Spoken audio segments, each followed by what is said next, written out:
Olá pessoal, sejam todos muito bem-vindos aqui ao canal César Rocha Fotógrafo mais uma vez. Boa noite para vocês aí, chegou no canal, vão deixando o seu gostei aí. Muito obrigado a presença de cada um de vocês. Votação da PEC da transição, parlamentares estão discutindo agora sobre a questão da aprovação e entre outros pontos, tá bom? Todo mundo agora vão chegando, vão deixando o seu gostei aí, fica aqui no canal.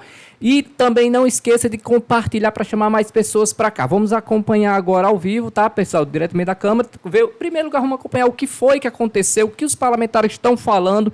E logo em seguida, vocês vão acompanhar ao vivo também, tá bom? Deixa o seu like aí. Boa noite, né, pessoal? Boa noite para vocês. Hoje, 15 de dezembro de 2022. São 20 horas e 17 minutos. É isso mesmo, pessoal. Ao vivo aqui para vocês. Vamos acompanhar agora essa transmissão para ver como é que vai ficar, né? A questão dessa PEC da votação do Auxílio Brasil do Bolsa Família, né? Para falar a verdade aí. Como ele se insere na Constituição, mostra a definição, acompanhar, né, todo esse trâmitezinho aí. Jurídica. Tá difícil, mas para nada é impossível, né, pessoal? Vamos lá. Estudado. Eu tenho a impressão, senhor presidente, que esse voto será vitorioso no STF. A maioria dos ministros vão segui-lo. Não tem como não seguir uma luz tão brilhante. Tenho certeza que vão existir mais 6 ministros, dentre os 11, que vão apoiar na íntegra o voto da presidente do STF, da ministra Rosa Weber. Senhor presidente, o que estamos fazendo aqui? Tentando regulamentar um ato inconstitucional. Mais ou menos como alguém que se junta numa turma e diz assim: vamos cometer uma inconstitucionalidade, vamos cometer uma ilegalidade, mas vamos colocar regras no delito que vamos cometer. É isso que estamos fazendo regras para cometer um delito, para cometer uma inconstitucionalidade. Vai cair, senhor presidente, vai cair. Nós vamos passar por um ridículo. Não adianta o nosso relator, Marcelo Castro, fazer esse exercício que ele faz tão bem, mas que tem um pecado básico. Tem um pecado básico. Está fora da Constituição. O que nós estamos querendo com isso? Desmoralizar ainda mais o Poder Legislativo? Já não basta todos os absurdos que acontecem, já não basta a lei das estatais, já não bastam tantas outras coisas que acontecem, já não basta um dia a maioria da Câmara apoiar Bolsonaro e no dia seguinte apoiar Lula, numa clara demonstração de voto de aluguel. O Brasil inteiro se divide ao meio. O Centrão nem se abala. Para ele tanto faz, se seja A ou se seja B. Essa coisa de disputa é pro idiota do povo. Nós, devem pensar eles, seremos eternamente dono do poder, ganhe A ou ganhe B. Senhor presidente, eu lhe faço um apelo: suspenda essa votação, aguardemos a conclusão do julgamento do STF. A troco de que esse confronto? Quem lê o voto da ministra Rosa Weber sabe que o Supremo não vai ceder a essa regulamentação da inconstitucionalidade. Isso tem um pecado de base, não há salvação. Marcelo Castro pode fazer todas as piruetas que quiser. Não adianta, é inconstitucional. Fica o meu, mais do que tudo, senhor presidente, um pedido à sua finesse, à sua cultura, ao seu bom senso, ao seu bom tratamento com os outros poderes. Suspenda essa votação. É o melhor que podemos fazer. Mas se tiver que votar, apoio aqui o voto nominal pedido pelo senador Alessandro e já adianto que o voto meu e do meu partido será não. Muito obrigado, senhor presidente. Obrigado, senador Oriovisto. Para discutir, deputado Valmir Assunção. Deputado Marcel Van Hatten.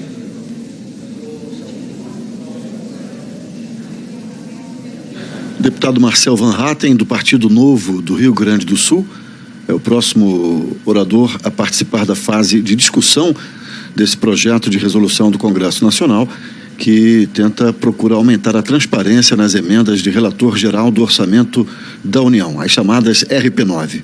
Me esclareceu aqui que estamos debatendo o PRN do orçamento secreto, RP9.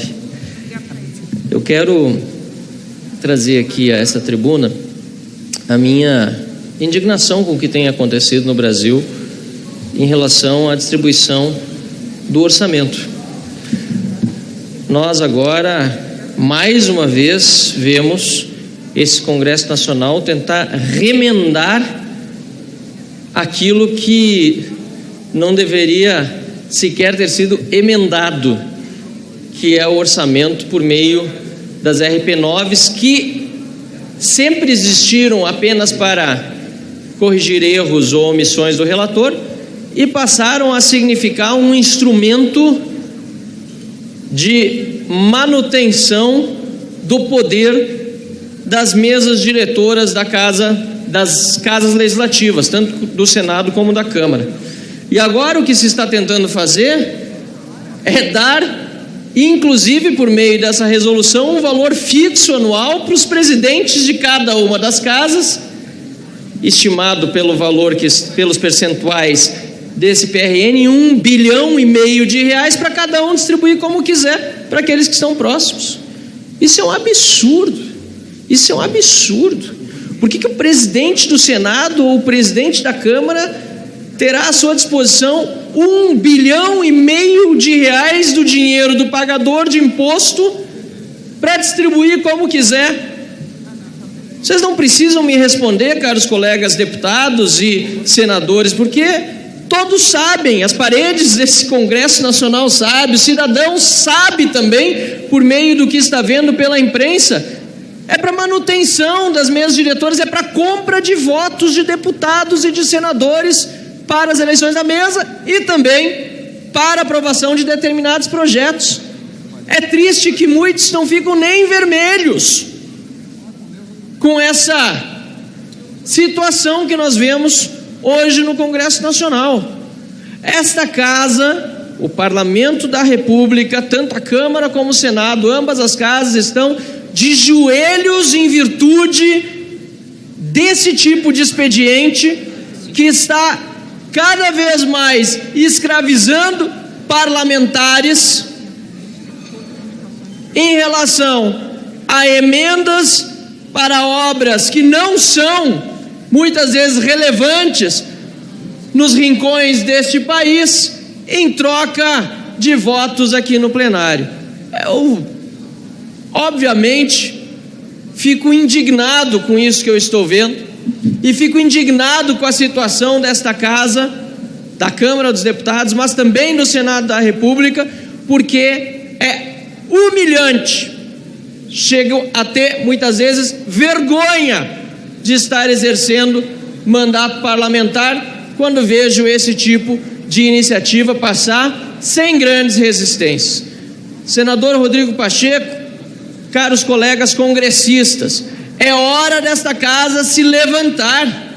É humilhante o que está acontecendo com o Congresso Nacional. O Congresso Nacional que está se sujeitando a este fiasco institucional que nós vemos no Brasil, com superpoderes no judiciário. Senador Pacheco, aliás, a vontade desta casa nem serve mais, porque tudo que é aprovado aqui depois é passível de uma decisão monocrática de um ministro do Supremo Tribunal Federal desfazê-la.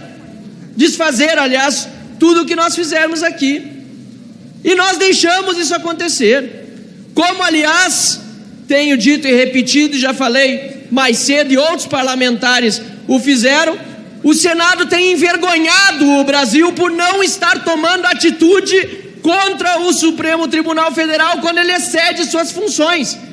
Estamos envergonhados e, como parlamentares, preciso ser muito transparente com Vossa Excelência, Rodrigo Pacheco, porque sou deputado federal e com justiça a população me cobra em relação ao que acontece no Supremo Tribunal Federal, e eu respondo: sim, os parlamentares devem fazer alguma coisa, os deputados federais, mas principalmente o Senado da República.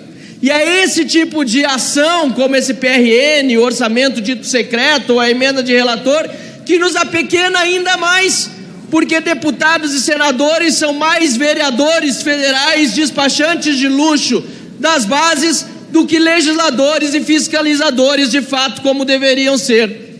Precisamos mudar esta situação e é preciso de homens corajosos, não de covardes, de homens corajosos que enfrentem essa situação e recoloquem o Congresso Nacional no seu devido lugar, que não é nem acima nem abaixo, assim como não é do Supremo Tribunal Federal, nem acima nem abaixo dos outros poderes e também não é do Poder Executivo. A harmonia e independência devem ser uma realidade, não só uma demanda constitucional, mas não é isso que nós vemos nesses dias tensos que nós vivemos, e é por isso mesmo que aqui fica nosso voto contrário também a esse PRN. Presidente, pela ordem. Concluiu, deputado? Para discutir, pela ordem, deputada Presidente, Sandra. só um esclarecimento a respeito da pauta. O PLN 21, que trata a respeito da possibilidade de pagamento da Lei Paulo Gustavo, esse ano, se eu não me engano, constava na pauta, não sei se segue. Eu gostaria que o senhor pudesse nos esclarecer a respeito disso. Ele está na Comissão Mista de Orçamento, pendente de apreciação. Tão logo aprecie lá, é prioridade dessa presidência pautar na sessão do Congresso. Obrigado. Para discutir, deputado Merlong Solano. Para discutir, deputada Perpétua Almeida. Para discutir... Cadê? Deputada Perpétua. Está indo embora?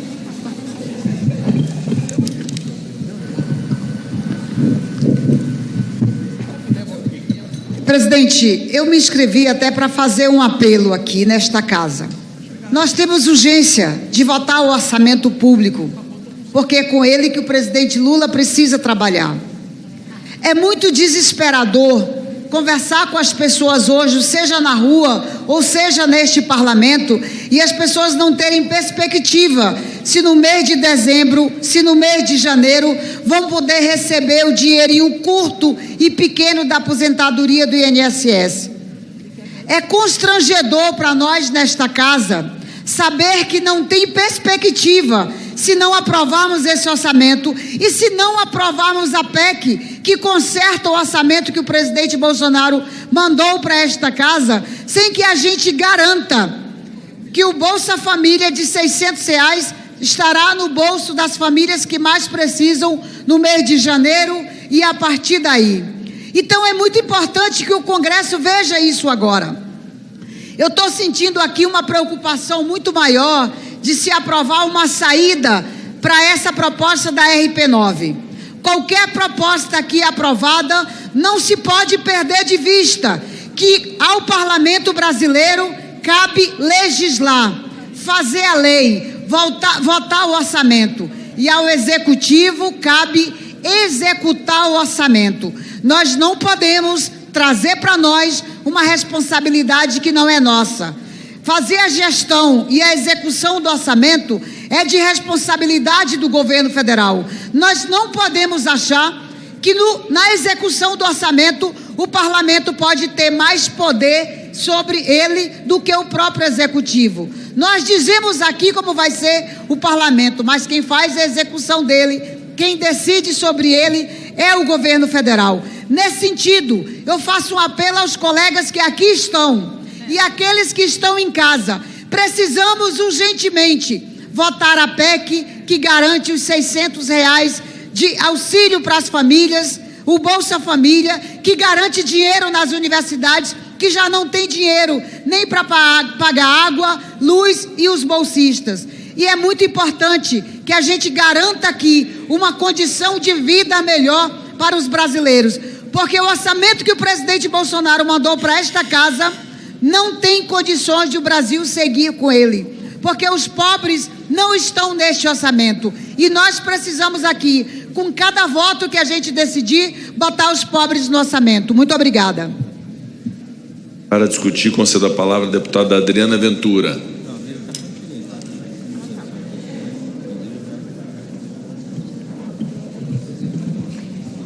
Para discutir, conceda a palavra ao deputado. Presidente. Pois não. Desculpa, deputada Adriana, com a palavra. Muito obrigada, presidente. Caros colegas, eu já ouvi várias falas aqui e eu tenho que fazer... Eu gostaria de fazer aqui uma colocação de uma maneira muito explícita, até para me posicionar. Eu sou contra a emenda de relator e o RP9, por várias razões. E eu acho importante eu começar falando isso, porque eu, inclusive, tenho projeto de resolução para a extinção do RP9. E tenho sido muito crítica em relação a isso. Então, dito isso, eu quero deixar claro que nós achamos que a emenda de relator não deveria existir, porque distorce a democracia, porque corrompe a democracia. E quero também deixar bem claro que eu acho super válido o debate do orçamento estar nas mãos do parlamento. Eu acho que é um debate que precisa avançar, que precisa amadurecer. O orçamento vai passar a destinar, mas isso tem que ter critério. E o que a gente discute é que o que é feito aqui não tem critério nenhum, de nenhum tipo, a não ser o critério do balcão de negócio, do compra de apoio, que o deputado Marcel, inclusive, já disse aqui. Por quê? Fere a isonomia parlamentar. E eu pergunto, quais são os critérios de distribuição das emendas de relator dos últimos 2 anos? Eu queria que alguém me explicasse, porque não tem lógica nenhuma. Já subi essa tribuna diversas vezes. E isso não tem nada de republicano. E vou contar o porquê. Um país tão cheio de necessidades que nem o nosso. Um país que tem tantas carências. Todo mundo fala de fome, de falta de dinheiro para a escola.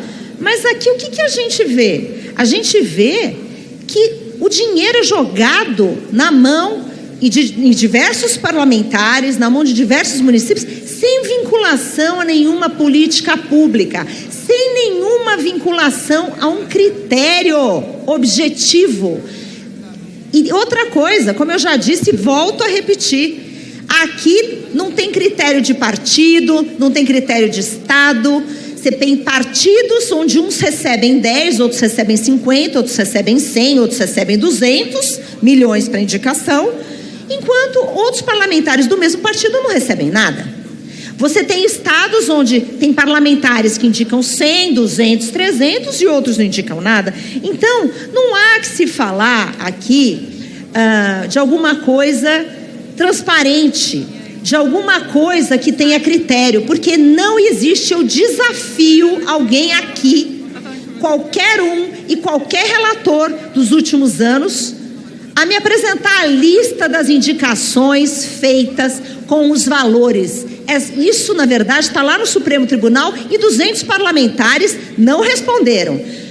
Agora, voltando aqui para os critérios específicos, falando deste projeto de resolução. Esse projeto de resolução, na minha visão, ele avança, e tem sido feito um trabalho de avanço, sim, em alguns quesitos. Só que ele continua afrontando a isonomia parlamentar, porque você tem aqui parlamentar de primeira categoria, de segunda categoria e de terceira categoria. A partir do momento onde você fala que você vai usar o recurso da emenda de relator e o relator, ou o presidente da CMO, em valores de hoje, tem o equivalente a 1 bilhão de indicação. Não fala nada de critério, só fala que tem 1 bilhão. O presidente do Senado tem 1,5 bilhão. O presidente da Câmara tem 1,5 bilhão. Ninguém está falando de critério, de vinculação à política pública, de eficiência, de moralidade, de nada. A gente simplesmente está falando, não tem critério. Você está criando o quê? Níveis de parlamentares. Os que são da patota, os que não são da patota e os mais poderosos. Quando você fala de distribuição entre os parlamentares, eu acho muito válida a discussão. Vamos dividir entre os parlamentares. Só que quando você vincula isso a um líder, você vai tornar aquele parlamentar com cabresto, boi no pasto, que vai estar sujeito ao líder para ficar ali chorando migalhas para receber 1 milhão, 5 milhões, 10 milhões. Vai ser sempre um refém do líder. Já temos esse problema hoje com o fundo eleitoral. Vamos continuar a ter esse problema muito mais grave. Por isso estou falando aqui. Isso daqui é um parlamento que não pode ser calado. Senhores parlamentares, não se sujeitem a esse cabresto. A gente está acabando com o parlamento. Obrigada, presidente. Para discutir, concedo a palavra ao deputado Léo de Brito. Deputada Carmen Zanotto. Deputado Pompeu de Matos. Deputado Domingos Sávio. Deputado Neucimar Fraga. Deputado Ivan Valente. Senador Carlos Portinho. Para discutir, senador? Para discutir. Para discutir, senhor presidente, a respeito das emendas de relator, tivemos oportunidade em outras vezes de conversar a respeito, sabe a minha opinião, não deu certo. Não deu certo, foi julgado ontem, considerado inconstitucional. Todos nós, parlamentares, recebemos a alcunha de vereadores federais, e é isso que tem que ser mudado em qualquer outra proposta. Encaminhei a sugestão no passado para que a gente aumentasse as emendas individuais, colocasse alguma coisa nas comissões permanentes. Se tiver uma tragédia lá em Brumadinho, eu, como senador do Rio, não posso encaminhar recurso algum, mas se eu tiver uma comissão, eu posso.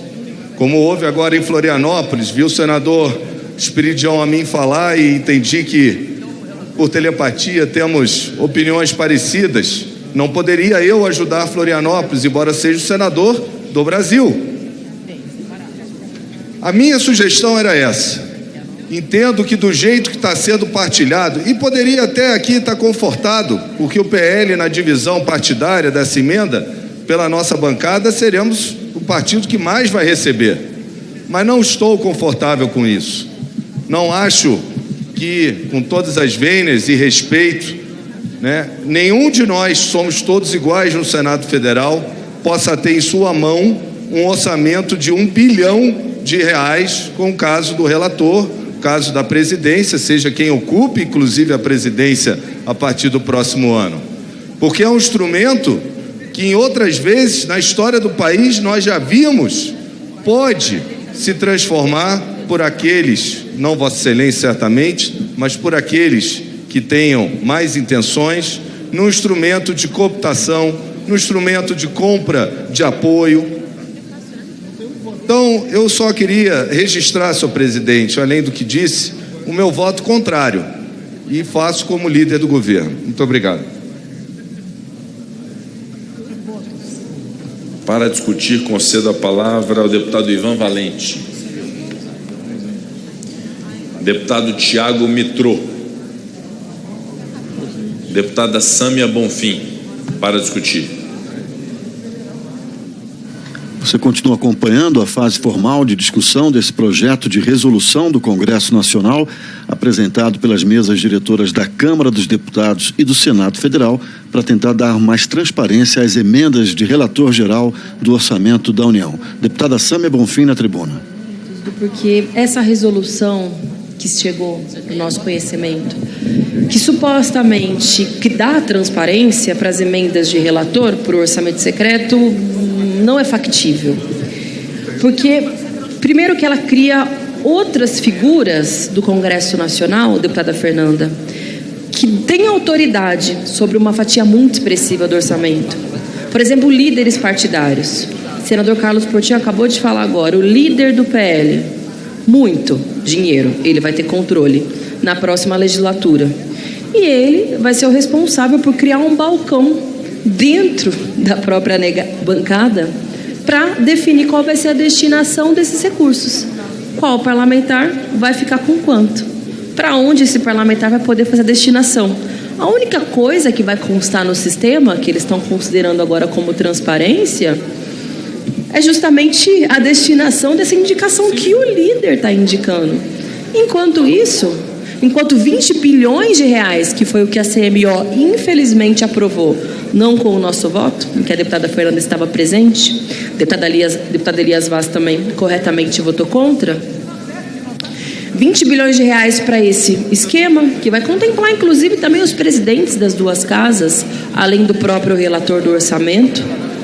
Enquanto isso, as universidades estão numa pindaíba, sem condição de pagar a luz, sem condição de pagar a bolsa dos estudantes, sem saber se eles vão poder se alimentar. Enquanto isso, a saúde pública no Brasil está numa situação gravíssima. Tem aí uma nova onda da Covid, talvez, aumentando o número de infecções. Não se tem nem provisionado dinheiro para comprar vacina o suficiente. E aí se pretende, enquanto o julgamento do Supremo Tribunal está acontecendo, acabou de retomar, a ministra Rosa Weber acabou de reabrir a discussão. E ela já indicou no seu relatório, e citou inclusive essa proposta de resolução, que mesmo que ela seja aprovada, a compreensão do Supremo é a mesma. É um modelo inconstitucional, não obedece o princípio da impessoalidade, não tem transparência completa sobre os recursos. O que ela disse, inclusive, é que a resolução só reforça a decisão do Supremo Tribunal Federal, que tem que ser da paralisação imediata dessas emendas de RP9. A RP9, da forma como se constitui, não pode existir, mesmo que se crie um ou outro mecanismo em que se divida mais o poderio de indicação sobre elas, ou mesmo que se conste no sistema qual foi o deputado X ou Y, ainda segue uma desigualdade profunda, uma promiscuidade com aquilo que é o dinheiro público. 20 bilhões de reais num país que está na pindaíba, em diversas áreas sociais. Por isso que o pessoal vai orientar contra esse projeto de resolução.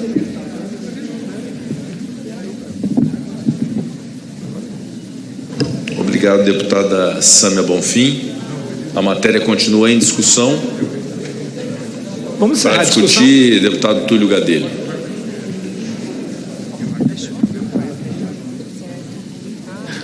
Daqui a pouco, o presidente do Congresso Nacional, o senador Rodrigo Pacheco, deve encerrar a fase de discussão desse projeto de resolução do Congresso Nacional. O próximo orador, deputado Túlio Gadelha, de Pernambuco. Vamos ouvi-lo, ele já está na tribuna. Presidente Rodrigo Pacheco, demais colegas, primeiramente quero aqui saudar o nosso partido, o Rei de Sustentabilidade, que a partir de agora a gente assume o comando da liderança do nosso partido, e aqui eu faço um agradecimento especial à deputada Joênia Wapichana, que muito honrou nosso partido, defendendo ele nos principais embates do Brasil. Mas, presidente, eu não poderia me omitir a esse tema de tanta relevância para o Brasil e um tema tão grave que foi falado durante muitos anos por esse parlamento, o orçamento secreto. A gente se divide agora entre permanecer com algo que é considerado criminoso ou votar em um projeto considerado péssimo.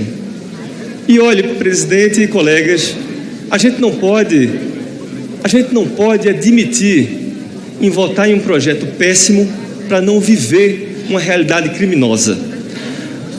Na proposta que nos foi encaminhada, a gente teria uma divisão onde o presidente das casas destinaria o valor de 1,46 bilhão de reais, dividido sem critério de políticas públicas, de estudos profundos sobre a prioridade da população brasileira, apenas por estar na presidência do comando dessas casas. Mas, presidente, o mais grave não é nem isso. O mais grave, e aí eu me deparei com um deputado aqui no cafezinho, e ele conversou, disse: Túlio, não tem como ir contra o orçamento, não tem como ir contra as emendas. Isso é da atividade parlamentar. Quem está aqui foi eleito pela população brasileira. Mas veja como é díspare essa concepção de divisão. E aí, com todo respeito ao presidente Arthur Lira, que foi eleito com 219.452 votos, o presidente Arthur Lira teria 1,46 bilhões para distribuir, enquanto a deputada Marina Silva, por exemplo, que foi eleita com uma votação semelhante, até superior, 237.521 votos, teria, nessa lógica, algo em torno de 20 milhões para destinar. Será que é justo um deputado eleito assim, com a mesma votação, uma votação semelhante de uma outra deputada, ter 72 vezes mais orçamento para destinar para a sua cidade, para o seu estado, não é razoável. Presidente, eu queria, se possível, pedir para agregar o tempo de líder. Então, dessa forma, presidente, é importante que deixe bem claro aqui nessa casa que 5 partidos destinaram esse ano aproximadamente 75% de todas as emendas do orçamento secreto. E, olha só que coincidência, esses 5 partidos foram os partidos que mais cresceram nessas eleições de 2022. O PP, um dos partidos que liderou, o partido do presidente Arthur Lira, que tinha eleito em 2018 38 deputados, aumentou sua bancada para 47 deputados, um aumento de 9 parlamentares. O PSD, que elegeu aqui na Câmara Federal 35 deputados, teve um aumento de 7 deputados e elegeu uma bancada com 42 parlamentares. O Republicanos, que está entre os 5 partidos que mais recebeu, elegeu 30 deputados em 2018 e em 2022 sua bancada cresceu para 41 deputados, um aumento de 11 parlamentares. E o PL, pasmem, que elegeu 33 deputados em 2018, cresceu para 99 deputados federais, aumentando sua bancada em 66 parlamentares.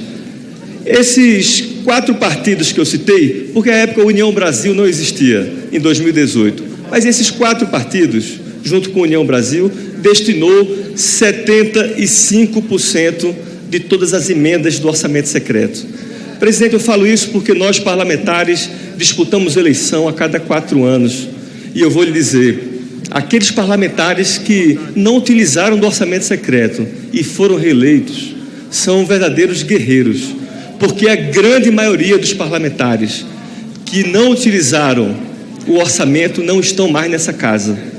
É muito difícil você ir para uma cidade onde você, com muito sacrifício, e a gente, através das emendas participativas, destinou ali 2 milhões, 1,5 milhão, seja para a agricultura familiar ou para a educação daquele município, você conseguir entregar isso para uma cidade e ver um outro parlamentar que passou por lá e deixou 20, 25 milhões. E, enquanto conversava com alguns desses eleitores durante a campanha, eu perguntava a eles, mas seu Narciso, esse valor que chega aqui em Pesqueira não é o valor que sai do bolso do deputado. Esse valor se trata de recurso público, recurso que é fruto dos seus impostos. Então, esse orçamento, ele na verdade é o senhor que está destinando. Seu Narciso me dizia, deputado, esse valor, o deputado poderia ter destinado para uma outra cidade, mas ele escolheu a minha cidade para destinar esse valor. Então, presidente, o seu Narciso estava certo. Muitas das pessoas mais carentes e daquelas menores cidades terminam elegendo aqueles deputados que levam recurso para a sua cidade, seja para construir uma escola, reformar uma praça, fazer um calçamento, mas isso é a pura assistência, de um recurso público entregue da pior forma possível. Não é possível que esses acordos, dessa forma que está construído aqui, se tornem uma regra. Não é possível que nós tenhamos que votar em um projeto que é péssimo para a população, para não viver um projeto criminoso que é o orçamento secreto. Essa matéria já está em debate no STF e, na grande verdade, é que as emendas de relator não deveriam ser para alimentar a base eleitoral do deputado, muito menos para que presidentes de casa consigam construir aliados para se reelegerem nos cargos que pretendem. Esses recursos deveriam ser para corrigir erros, e isso está na Constituição Federal. A emenda de relator deveria corrigir aquilo que está errado e não ser usada como instrumento para manutenção do poder, que é o que vem acontecendo aqui no Congresso, principalmente aqui na Câmara Federal. Espero que a gente consiga construir um projeto melhor. Espero que a gente possa, presidente Rodrigo Pacheco, dar melhor destinação ao recurso público do povo brasileiro. Obrigado. Obrigado, deputado Túlio. Eu faço uma proposta ao plenário, eu peço atenção dos senhores deputados, senhoras deputadas, senhores senadores e senhoras senadoras, Eu tenho um compromisso com o presidente da Câmara, Arthur Lira, da devolução do plenário da Câmara dos Deputados às 16 horas para que se possa iniciar a sessão da Câmara, que também é muito importante.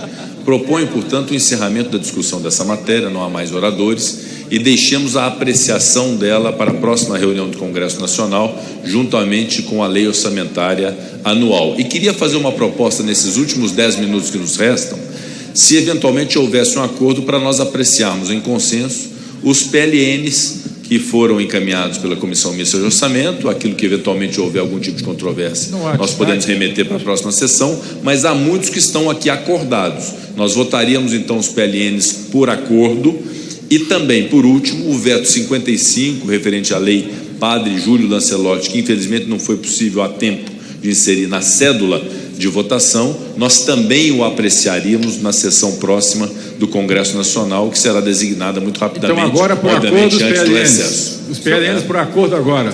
PLN por acordo. O MDB por que acordo? O republicano está de acordo. Deputada Adriana. Presidente, a gente não tem objeção com o acordo, mas a gente só gostaria de saber quando será essa sessão, com data e hora, até para ver se a gente aceita ou não. E a gente não tem objeção que vote os PLNs, com exceção do PLN 39, que nós somos contrários. Eu vou, perfeito, então, com exceção desse PLN, que é um destaque, inclusive, do Partido Novo. Eu proporia, obviamente que nós sabemos, a deputada Sâmia nos advertiu das diplomações no dia 19, segunda-feira. Eu proporia a designação da sessão do Congresso Nacional para segunda-feira, na parte da manhã, será uma sessão semipresencial, mas não haverá diplomação na parte da manhã. Haverá, tem estados que tem diplomação de manhã, como é o caso de São Paulo. Se houver diplomação na parte da manhã, é impossível nós fazermos. Então nós teríamos que fazer na terça-feira, pela manhã, a sessão do Congresso. E aí nós apreciaríamos a lei orçamentária, a apreciação desse projeto de resolução, o veto da lei Padre Júlio Lancelotti, de autoria do senador Fabiano Contarato, e quero cumprimentá-lo inclusive pelo empenho na apreciação desse tema, e os PLNs, inclusive aqueles que virão da Comissão Mista de Orçamento, assim espero, inclusive o PLN 21, que trata da lei Paulo Gustavo, que nós também apreciaremos na terça-feira. Então essa é a proposta de encaminhamento de acordo. Estando todos de acordo, nós aproveitaríamos esses últimos minutos que temos para apreciarmos os PLNs de consenso. Presidente, só a título de esclarecimento. O Supremo Tribunal Federal está nesse momento julgando o orçamento secreto. Tudo indica que vai declarar a inconstitucionalidade.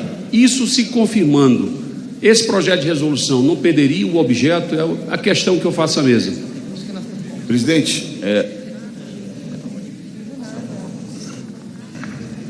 Deputado Bira, eu não quero falar por hipótese, é preciso que haja exaurimento da decisão judicial, mas as instâncias são independentes. O que nós estamos fazendo nesse projeto de resolução considerando o Instituto das Emendas de Relator inseridas no ordenamento jurídico, gostem ou não, concordem ou não, considerando esse instituto, o que o projeto de resolução faz é aprimorá-lo pelos critérios de transparência, impessoalidade, distribuição dos recursos. Então essa é a intenção, que é o Congresso Nacional cumprir o seu papel de aprimoramento que veio desde sempre, e a gente vem buscando fazer esse aprimoramento. Quero fazer inclusive um esclarecimento, uma ressalva, quando se fala da prerrogativa da presidência da Câmara e do Senado, na verdade é da mesa diretora, que é composta inclusive por critérios de proporcionalidade nas casas legislativas, não é uma prerrogativa exclusiva dos presidentes, pelo que está no projeto de resolução. Mas de qualquer forma, nós avaliaremos à luz da circunstância de fato a respeito da decisão do Supremo Tribunal Federal.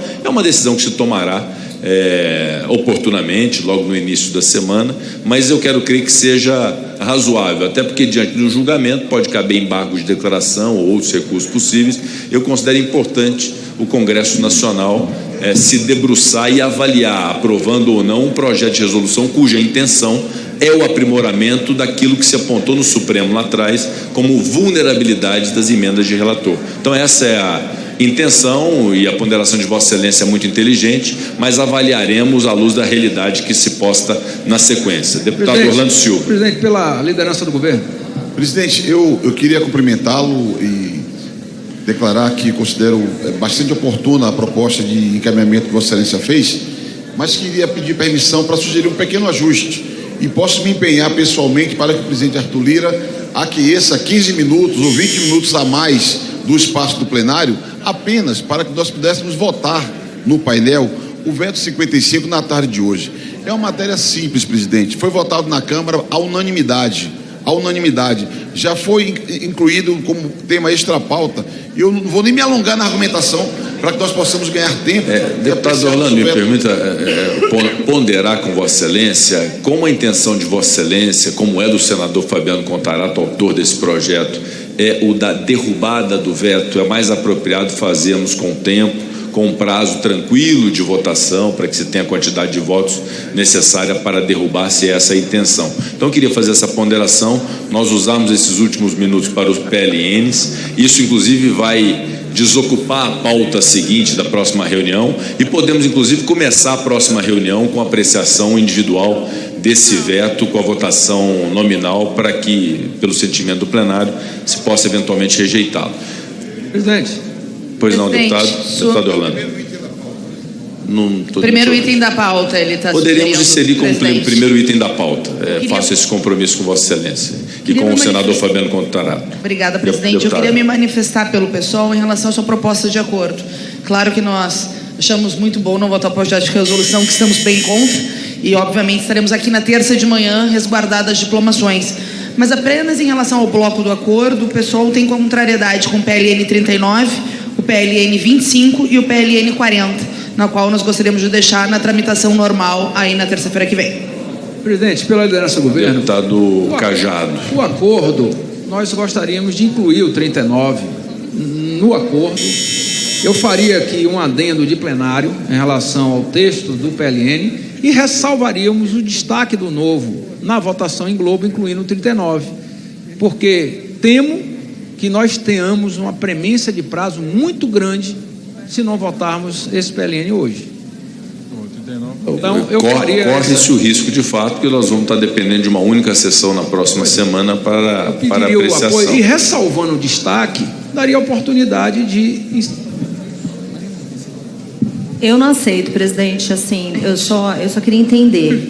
A proposta do deputado Cajado é colocar no bloco o PLN 39. Eu gostaria, então, de sugerir que a gente possa postergar um pouco, a gente fica aqui até assim que a gente conversa com o presidente Arthur Lira. Porque não dá para votar o PLN 39, eu entendo a urgência e a necessidade. É porque eu tenho também a sessão do Senado às 16 horas e precisarei presidi-la. Então, presidente, pela liderança do Podemos, falei com o senador Iovista, eu queria também manifestar nosso posicionamento contrário à votação do PLN 39. Perfeito. Então, a votação do PLN 39, como esses que foram apontados, fica para a próxima sessão do Congresso Nacional. Nós votaríamos o acordo de PLNs. Pode ser assim? Okay, pode, mas, presidente, um momento só. Eu só quero resguardar também que as inscrições que já foram feitas hoje, tanto de discussão como de encaminhamento, bem como o acordo feito com o líder do governo e com o deputado Cajado aqui, do destaque do novo desse projeto de resolução seja mantida. Essa é a minha solicitação. Todos os requerimentos relativos a esse projeto de resolução, obviamente que eles estão preservados. Há 2 requerimentos de destaques em relação a esse projeto de resolução. É por isso que nós não temos tempo suficiente de apreciá-lo hoje em função da sessão da Câmara. Só fica prejudicado o requerimento de adiamento da discussão, porque nós já encerramos a discussão e vamos passar a apreciação da matéria na próxima sessão do Congresso. Nós passamos a deliberação dos PLNs, eu peço atenção de todos, os PLNs 6, 7, 8, 10, 11, 12, 15, 16, 19, 20, 22 a 29, 31, 33 a 39 e 41 de 2022. Informo que não foram recebidos destaques para votação em separado aos PLNs. Foi recebido o requerimento de adiamento de votação do PLN número 39, 25 de 2022, do novo da Câmara dos Deputados. Devido à necessidade de uma análise mais detalhada, a presidência decide adiar a votação dos PLNs 25 e 39, conforme pretendido oralmente pelas senhoras deputadas e deputadas. Com a palavra, eu já peço para incluir o adendo ao 39, que já fica para a próxima sessão. Perfeito, fica deferido o pedido do deputado Cláudio Cajado. Votação em globo dos PLNs. Os PLNs 12 e 24 de 2022 tiveram parecer da CMO, concluindo pela aprovação do projeto na forma de substitutivo. Os demais PLNs 6, 7, 8, 10, 11, 15, 16, 19, 20, 22, 23, 26 a 29, 31, 33, 34, 35, 36, 37, 38 e 41 de 2022 tiveram pareceres da CMO, concluindo pela aprovação dos projetos na forma proposta pelo Poder Executivo. Passa-se a votação em globo dos PLNs. Em votação na Câmara. As senhoras e os senhores deputados que os aprovam permaneçam como se encontram, aprovados. Em votação no Senado, as senhoras e os senhores senadores que os aprovam permaneçam como se encontram, aprovados. Os projetos 6, 7, 8, 10, 11, 15, 16, 19, 20, 22, 23, 25, 26, 27, 28, 29, 31, 33, 34, 35, 36, 37, 38 e 41 de 2022, na forma proposta pelo Poder Executivo. Aprovados os projetos. Retifico o pronunciamento agora para suprimir a referência ao PLN 25. Tá? Observei que não estavam atentos, né? Então, é exatamente tudo que eu acabei de dizer, à exceção do 25. Me perdoe. E ficam também aprovados os projetos 12 e 24 de 2022 na forma de substitutivo. As matérias vão à sanção.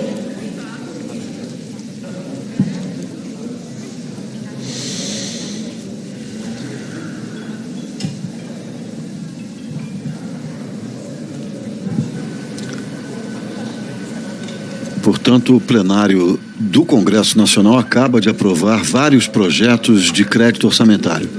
Vendo a tratar, está encerrada a sessão. Muito obrigado. Agora em Brasília, 4h04, o presidente do Congresso Nacional, senador Rodrigo Pacheco, encerra esta sessão do Congresso Nacional, que analisou vários vetos presidenciais, discutiu formalmente o projeto de resolução do Congresso Nacional que trata das emendas do relator ao Orçamento Geral da União, a RP9, e também aprovou vários projetos de crédito orçamentário. Nós vamos já tratar, explicar, tentar detalhar todos esses projetos, todas essas proposições que foram analisadas nesta sessão do Congresso Nacional. Como eu disse, o Congresso Nacional derrubou por meio de cédula eletrônica 6 vetos presidenciais e partes de outros 4 vetos. Em razão da falta de votos, foram mantidos 8 vetos e partes de outros 4 vetos. Por meio de acordo de líderes, foi adiada a análise de 8 vetos presidenciais e também a parte de mais um veto. Houve um acordo entre a liderança do governo, representada pelo senador Eduardo Gomes, de Tocantins, e também pelo deputado Afonso Florense, do PT de São Paulo, representando a oposição. Lembrando que para derrubar um veto são necessários pelo menos 257 votos na Câmara dos Deputados e 41 votos no Senado Federal. Esses números representam a metade, o primeiro número inteiro acima da metade da composição de cada uma das casas. Essa sessão do Congresso Nacional ocorreu de forma semipresencial e os resultados com relação à votação dos vetos foram apurados por meio de cédula eletrônica. O deputado Cláudio Cajado, da Bahia, já está conosco, representando o governo, e ele vai falar sobre esta sessão do Congresso Nacional, o deputado Cláudio Cajado, que tratou de vetos presidenciais, também tratou do projeto de resolução do Congresso Nacional referente às emendas do relator, a RP9, e sobre os projetos de crédito orçamentário. Boa tarde, deputado Cláudio Cajado. Boa tarde, é um prazer falar com nossos telespectadores da TV Câmara e, como você mesmo citou, nós acabamos aqui de concluir a sessão do Congresso Nacional, que se iniciou estava marcada para as 10, iniciou-se às 11 horas da manhã, e a nossa intenção hoje foi exatamente votarmos os vetos que estavam aí na pauta já há muito tempo e os projetos de suplementação orçamentária para que possa os ministérios darem andamento aos pagamentos e principalmente aos compromissos que têm com os estados, com municípios e também com a própria estrutura de ministério. Nós fizemos aqui um acordo, não teve possibilidade, foram 25 vetos que estavam pautados, nem todos foram votados, entre o governo e a oposição, os partidos que integram o parlamento, o Congresso Nacional, Câmara e Senado. Nós fizemos algumas retiradas de alguns vetos, mas avançamos bastante na pauta, votamos muitos desses 25 vetos e também dos PLNs, né? Nós aproveitamos para poder aqui praticamente zerar, votamos em bloco, acabamos de votar em bloco aqui as suplementações orçamentárias, agora vai a sanção presidencial e libera o espaço orçamentário para que os ministérios e os órgãos possam ter os recursos assegurados para cumprir os seus compromissos até o final do ano. Porém, nós não concluímos todos os PLNs, ainda ficou um muito importante, por sinal, que é o 39, que abre o espaço para que possa cumprir com o pagamento de emendas de RP2 e RP9 e também do governo, né? O RP2 é o resultado primário do governo, então ainda vai precisar de ter uma segunda oportunidade de votarmos esse PLN e alguns vetos que ficaram para a próxima semana. O presidente acabou de encerrar a sessão, mas remarcou uma nova sessão do Congresso para a próxima terça-feira, salvo engano, dia 20, às 10 horas da manhã. Então, nós vamos ter, além da sessão do Congresso na próxima semana, às 10 da manhã, vamos ter também sessões da Comissão de Orçamento, que já foi convocada pelo presidente deputado Celso Sabino, para podermos votar vários relatórios do CAI, obras irregulares e de admissibilidade de emendas, depois contas, né, presidente da República, ex-presidente Dilma, etc., e entrarmos na discussão e, se possível, votação. Aí vamos ter que conciliar com a ordem do dia, tanto do Congresso quanto da Câmara dos Deputados, para avançarmos na votação do relatório preliminar do Orçamento Geral da União para 2023. Vai ficar muito prensado, porque o prazo é muito exíguo até o encerramento da sessão legislativa, que ocorrerá na quinta-feira da semana que vem, ou seja, de hoje a 8. Espero que dê tempo e que possamos avançar nos acordos para zerarmos a pauta. Pois não. Deputado, o senhor acredita na votação do Orçamento Geral da União para o ano que vem, antes de se definir essa questão em torno das emendas do relator, a RP9? Eu penso que, como foi tirada de pauta, né, a resolução de lavra do senador Marcelo Castro, ela foi já exaurida a discussão e ficou a votação para a próxima semana. Penso que o presidente Rodrigo Pacheco fez justamente para esperar a decisão do Supremo Tribunal Federal. O processo do chamado orçamento secreto, que na verdade é emenda de relator ou RP9, está sendo dada continuidade no Supremo Tribunal Federal nesse momento. Inclusive soube que já veio um voto de um ministro aí favorável.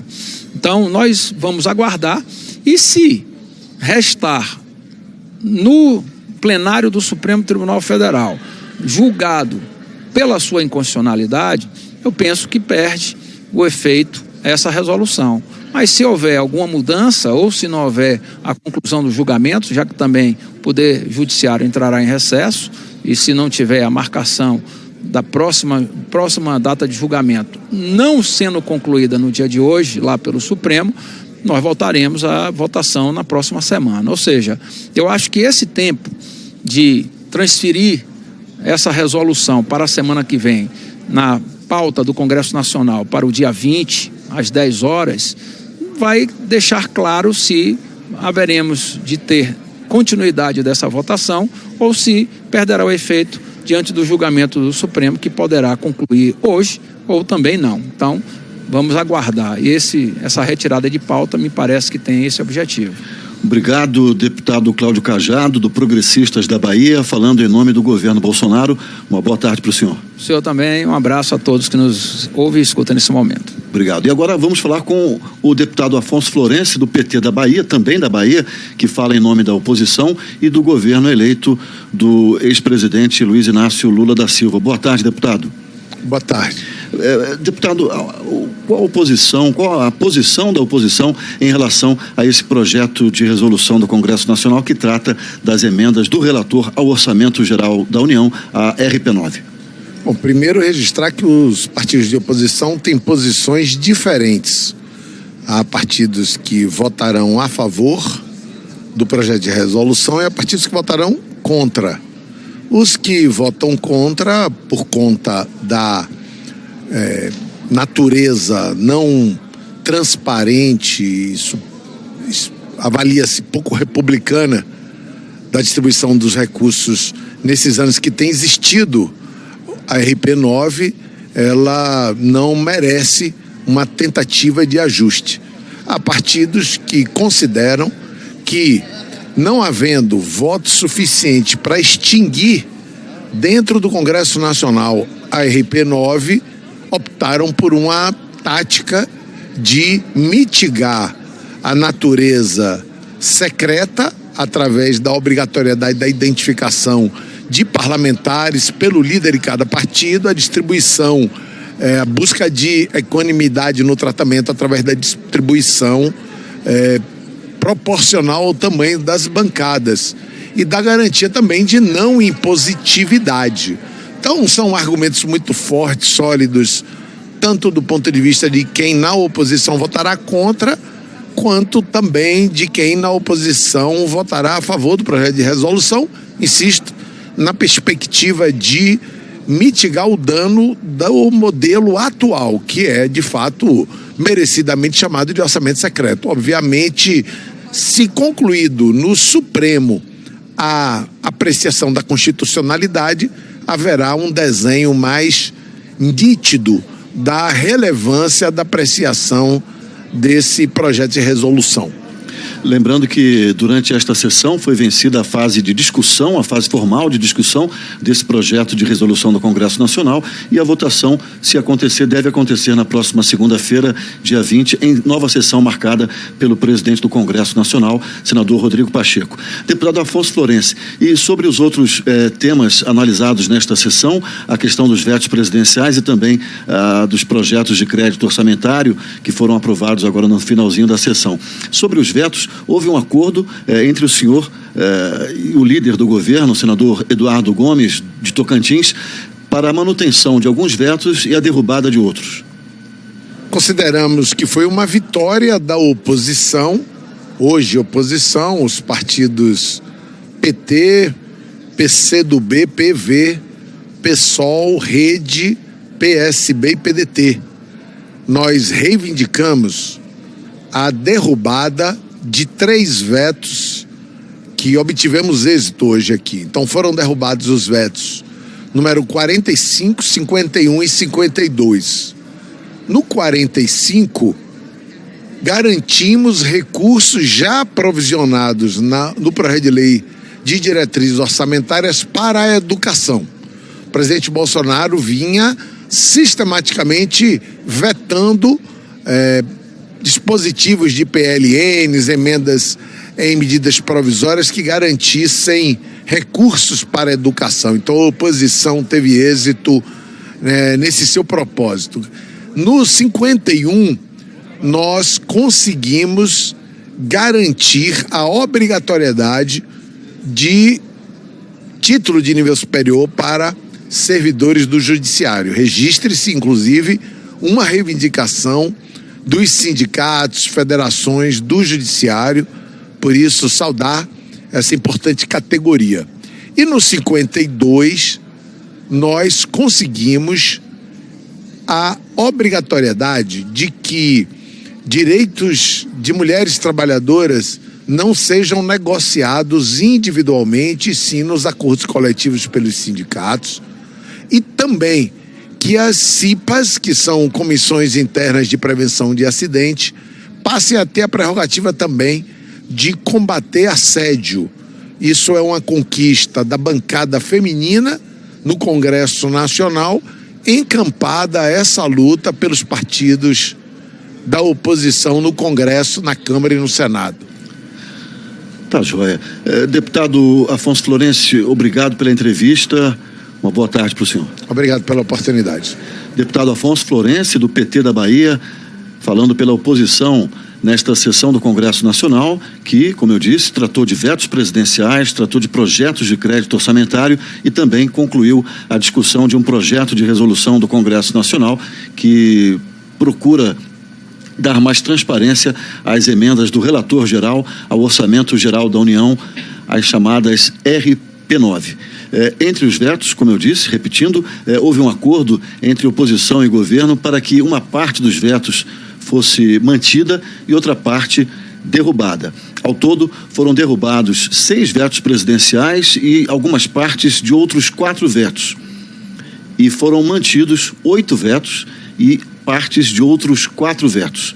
Também, por meio de acordo, foi adiada a análise de outros 8 vetos e parte de mais um veto. Lembrando que durante o processo de tramitação, de formulação, de criação de uma lei, o Congresso Nacional aprova uma lei, encaminha para a sanção do Presidente da República. O Presidente da República pode vetar a lei, o projeto no todo ou em parte. Só que esse veto retorna para uma análise do Congresso Nacional, a quem cabe a palavra final sobre esse projeto de lei.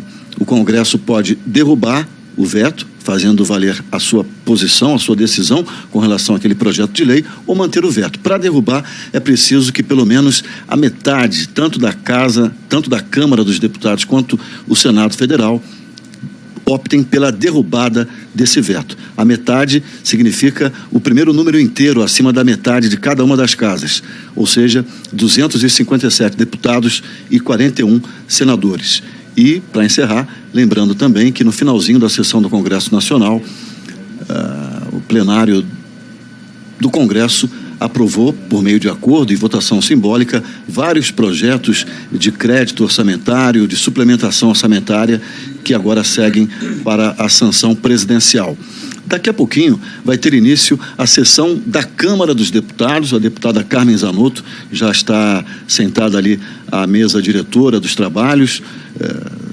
Há vários projetos, principalmente projetos de lei indicados pela bancada feminina na pauta desta sessão da Câmara dos Deputados, como o projeto de lei 3792 de 2019, da deputada professora Rosa Neide, do PT do Mato Grosso, que cria o selo de qualidade para a empresa que não tenha, dentre os seus administradores, agressores de violência doméstica e familiar, e também o projeto de lei 2589 de 2021, do deputado Pompeu de Matos, do PDT do Rio Grande do Sul, que institui o programa Crédito da Mulher no âmbito das instituições financeiras oficiais federais, a fim de fomentar o empreendedorismo feminino. Esses são apenas 2 dos 5 projetos indicados pela bancada feminina, que constam da pauta da sessão da Câmara dos Deputados, que deve começar daqui a pouquinho. Como eu disse, a deputada Carmen Zanotto já está ali a postos, pronta para dar início à sessão da Câmara dos Deputados. Você que acompanhou agora há pouco a sessão do Congresso Nacional, vale lembrar que você pode acessar o site da Câmara dos Deputados para ter mais detalhes sobre os projetos que foram analisados, os vetos, os projetos de decreto orçamentário.